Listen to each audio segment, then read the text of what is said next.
Been with us throughout the day. You know, Ken's been telling us this week's freeze really isn't the kind we're going to really be concerned about your home's plumbing, right. But your plants, that's another story. 6 on your sides. Ella Wales is in the studio with us tonight to tell us how some are preparing for the freeze. Ella?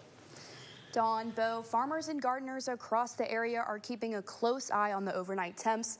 I spoke with a community farm here in Knoxville about the precautions they're taking to protect their plants. With spring on the horizon, you may be thinking of starting a garden. However, certain plants may be in danger of dying if you plant too early. A lot of the big box stores are selling tomatoes and peppers now, but it's too early to plant tomatoes and peppers. You should wait until late April or early May before you plant those, and that will go a long way.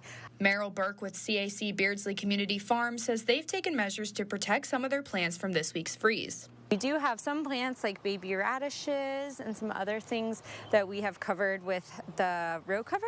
We call this remay, and this will protect them from like frost settling on them.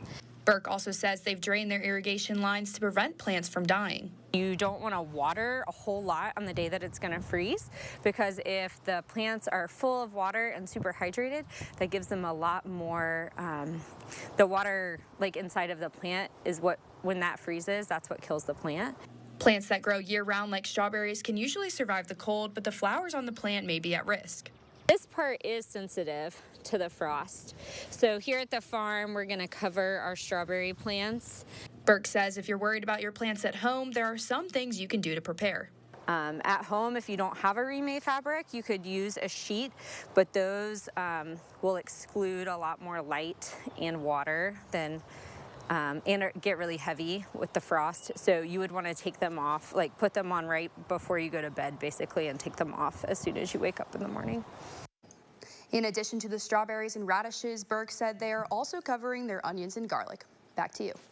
All right, Ella, thank you. And again, that freeze will be affecting us potentially through Monday.